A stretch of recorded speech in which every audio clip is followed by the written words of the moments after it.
Hello again, everyone, and welcome to... I can't really divide these things into, convenient days anymore. So I guess I'm just gonna have to go with another episode of, let's get on with it, Trilby's Notes. Last time, smothered in fucking bodily sounds that my upper body's been making, we opened up the game, went to the intro, proved that I am a fucking oracle, and stuff like that. There we go again. Try to give myself a few minutes in. Oh boy. Interesting information you guys don't need to know. Okay. So yes, we learned that I'm an oracle, learned that I was right about the painting. We learned a lot of things. Now we are in some sort of fucking alternate fucking reality. Blood spatters covered every wall and surface in the room, as if someone had lost a fight with some horrible beast here. Metal tables and some kind of stone altar all showed evidence of recent slaughter. A mangled old sofa stood in one corner. Look, altar. Where once there had been a bed, there was now some kind of stone altar. Chains and manacles indicated that it was for sacrificial purposes. Look, sofa. The sofa was a rotting green color, and some kind of sharp weapon had created a slash right across the fetid cushions. Okie dokie! Open door. Look. Sickly yellow paint was peeling from the walls, and splatters of blood spelled out mystifying phrases. Remarkably, the doors seemed intact. Look, phrases? Look, words? The graffiti read, "His body is here, his soul is not." I wondered if this was referring to John Defoe. Look, window. The panes were cracked and bloodstained, and wooden boards blocked the view, apparently nailed haphazardly on from outside. Open door. Kick door. I preferred to leave violence for the last resort. Okie dokie. Open door? Alright then. Look. The stairwell was built from old concrete, and a thick smell of damp filled the air. Well then, this spot's pretty interesting, right, folks? This ain't your fucking average hotel, I don't think. Oh boy. Look, blood. Blood seemed to be running down the stairs as if someone had attempted to descend them while bleeding out with increasing speed. Okay. Look. Alright. Look, words. I couldn't even begin to decipher the meaning of the words.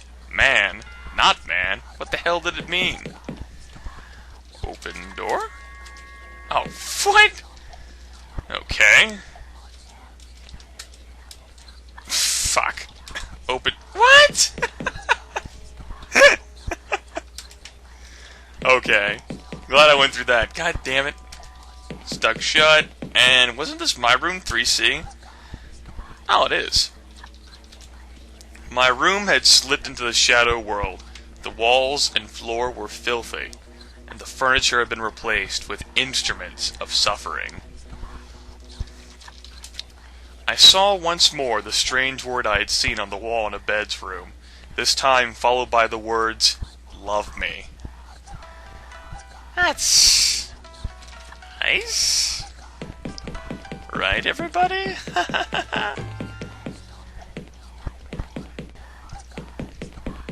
Okay, let's go see what is up here at the top of the stairwell.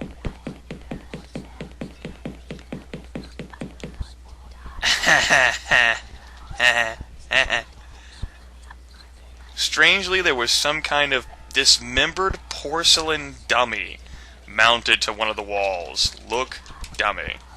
It looked like some kind of porcelain mannequin, but with bits missing. I couldn't see how it was attached to the wall. Look, Words. Okay. The words "bring her back" were spelled out on the north wall for unknown reasons.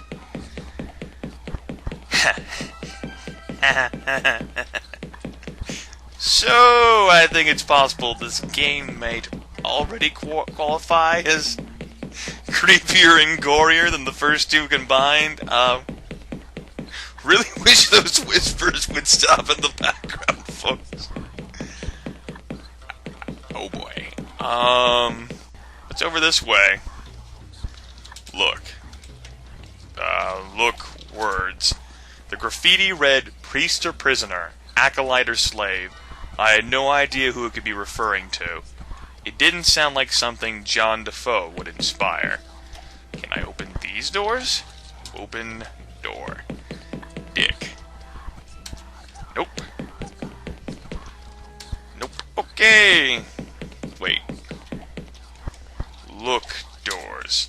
There were 3 doors for 3 rooms on this, and each one was daubed with a cross. That's cool. Just wanted to see if I could learn any more. That's really not a comforting sight. I really wish I had a run option. Speaking of that, okie dokie. Look, body. The body was that of a young muscular man, I hazarded, and was wearing some kind of old-fashioned military uniform, complete with blue tunic and riding boots. More to the point, his head was missing, and his hands were worn down to bloody wads of flesh and bone. I noticed a collection of handwritten pages on the floor near his body. Look, word. The corpse had apparently spent his last few moments of life making graffiti. Was he responsible for all the messages I had seen so far? Look, pages. They appeared to be entries from a diary. July 18th. Felicia and I took shelter from the storm in a decrepit old hotel in the forest. It seems to be completely deserted, so we bedded down on the floor of the lobby for the night. It is so peaceful here. The noise of the storm seems so far away. July 19th. Exploring the hotel, it has become increasingly clear that the place is not as innocent as it first seemed. We found ancient corpses and evidence of terrible deeds in several of the rooms.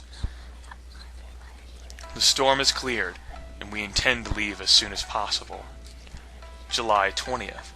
I am certain now that devilry is at work. Every path we take through the forest brings us back to the hotel. We spent a whole day trying routes to no avail. Felicia keeps talking of a demon she fancies she saw in the hotel kitchen last night. July 21st. Felicia is dead. I was too late to help her. I saw her murderer, just as she did. Perhaps I will be next. I am beginning to understand. July 23rd. The murderous figure in black, the one whose body is savagely stretched into a mockery of form, is not the architect of this nightmare. Rather, this is the work of that hideous lord of the Forbidden Lands. Gods forgive me. July 25th. I built a shrine to my captor in the lobby in an attempt to appease it. Nothing has changed. I have no more food. The horror is starting to affect my mind. July 28th. I am certain my mind is going. I imagined for a moment that the hotel had changed, had become finely decorated and welcoming as it must have once been in the past. I blinked, and it returned to its normal hateful self. The next few pages were sprinkled with blood, obscuring some of the text. August 1st. What is his relationship to that disgusting beast? Is he a servant or a prisoner? Sometimes he acts alone, sometimes at the behest of higher power. What does he want from me? August 3rd. He is after me now. I think I must have done something wrong. It hurts. The comments from some folks back in 5 Days a Stranger makes sense now. Good thing I put a stop to those, but I understand what they mean now. I decided not to take the pages with me. They were covered in blood and all stuck together. It hurts. Okie dokie. The lobby, too, had been tainted, and the painting I sought was absent. Presumably, it only existed in the hotel's normal form. If that was the case, I needed to find a way back there, or dispel the hallucination, if this truly was all in my mind. At this stage, I was beginning to wonder if this really was all John Defoe's doing. It didn't seem his style somehow, but what other evil could possibly be the culprit? Look. The entrance room of the alternative Clanbronwyn Wanbrin Hotel at least retained the basic shape of a lobby, in that the pigeonholes remained, and an altar about the right size and shape for a reception counter. Look, walls. A pentagram had been scrawled on the north wall, and a cow's skull had been nailed in place over it. It seemed to be some kind of offering. Look, counter. I stared blank. Look, altar? There was some kind of waist-high stone altar, on which some poor wretch had underwent some kind of sacrificial ritual. Look, body. Someone had been tied down to the altar, flayed, and had their innards removed. By the looks of the horrible claw marks and broken fingernails, they had been alive at least partway into the procedure. Look, door. Oh, didn't mean to do that. Open door. Unlock door? I encountered far stronger locks in my time. I picked it open within 10 minutes. Open door. Look. The room was tiny, and the absence of ventilation made the air very stuffy and thick. The only features were a safe and a table. Look, wall. I could somewhat sympathize with the clandestine graffiti artist. Look, safe. It almost looked like some creature had exploded inside the safe, and the blood had shot out through the cracks around the door. Okie dokie. Open safe. The door appeared to be jammed shut. Okay. That's all I needed to know. Well, wait, the idol's in there, isn't it? Can I, jam safe? Unlock safe. Nah. Maybe we can try if we ever get back to the other version of this hotel thing. Let's step out here. Oh boy. The hotel's exterior was as corrupted as its interior. The ground beneath my feet was hard, red and gritty, like desiccated clay. Look, spears. Look, poles. Look, heads. The two heads on the right were decayed down to their skulls, but the one on the left was very much fresh, its features made unfamiliar by the torment it had undergone. Run away! Run away! Bravely ran away. The corruption of the hotel seemed to extend for miles in every direction. Even the sky's rusty hue seemed threatening. Bravely ran away. Brave, brave, brave, brave Sir Trilby. Wait, what? On the east exterior wall was a bent and extremely unsafe-looking fire escape.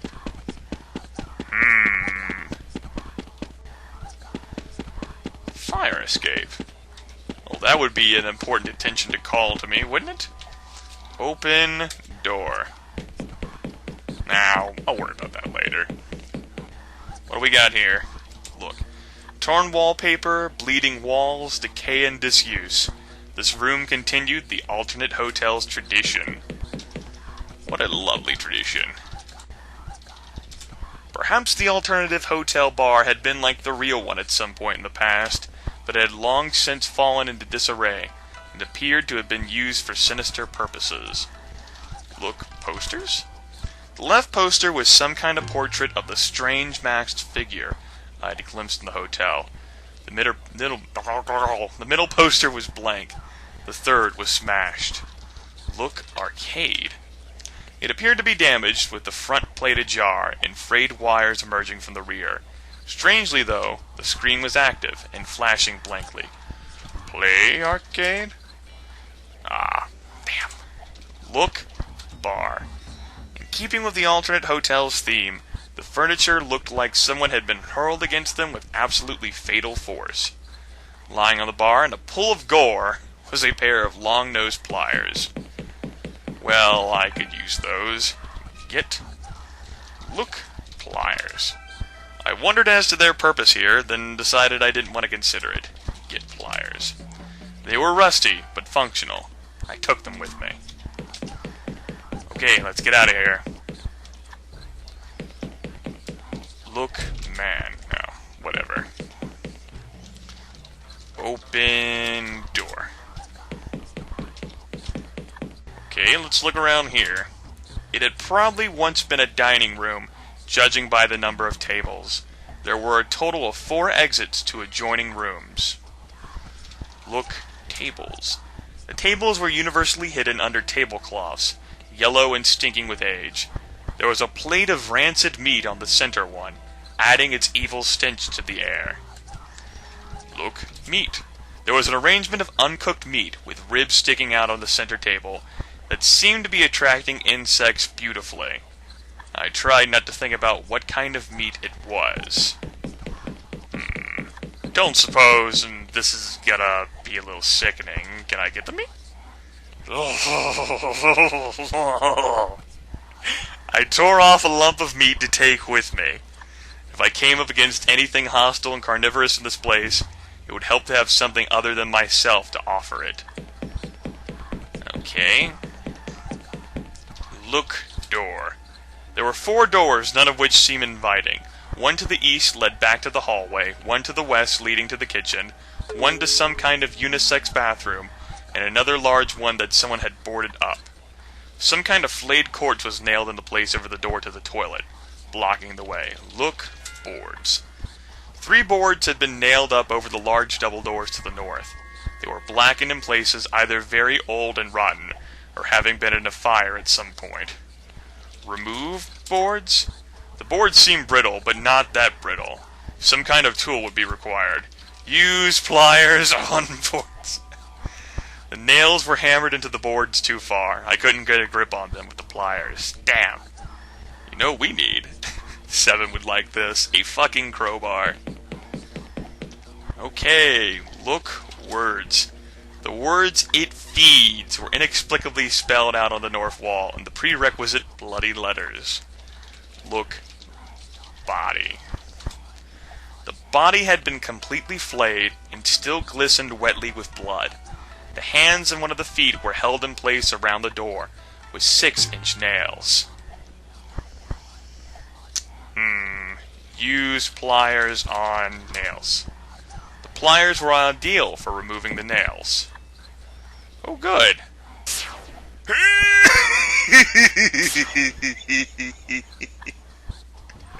Well then, that was unnecessary.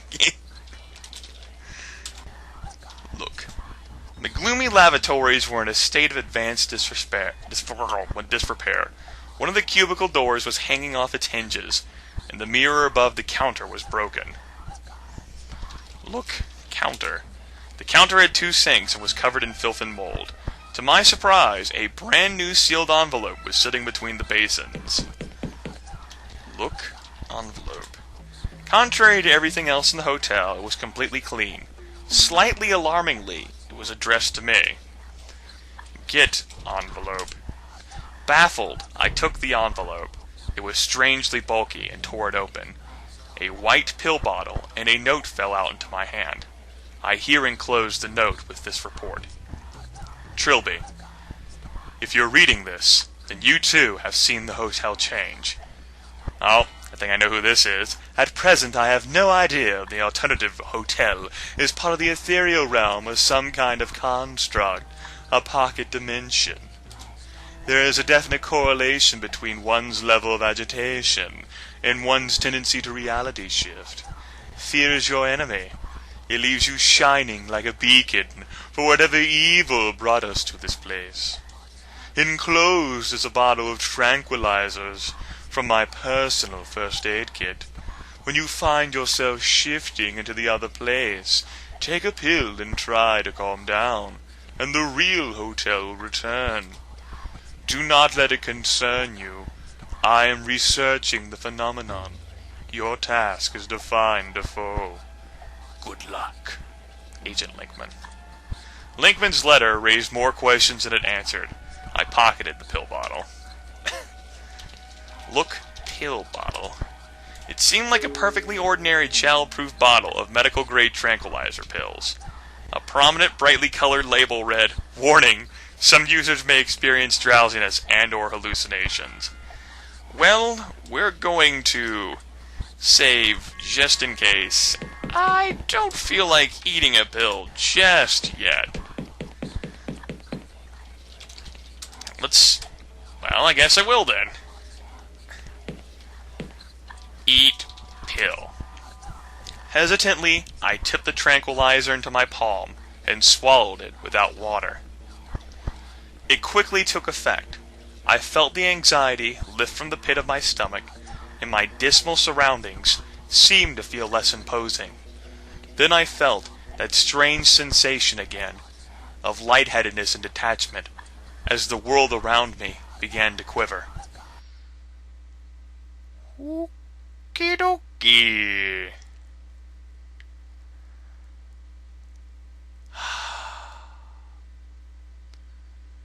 Can you guys hear that? Neither can I. Man, I was fucking tired of that whispering.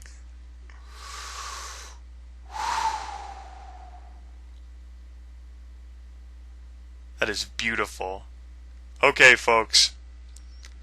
Think we're done here for now.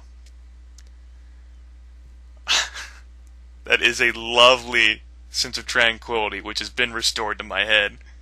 It is amazing how much that sound was fucking gnawing at me. I don't want to go back to that place. So, next time, folks, I presume maybe I'll be able to go into the kitchen, and ultimately I will seek out that painting. See you then!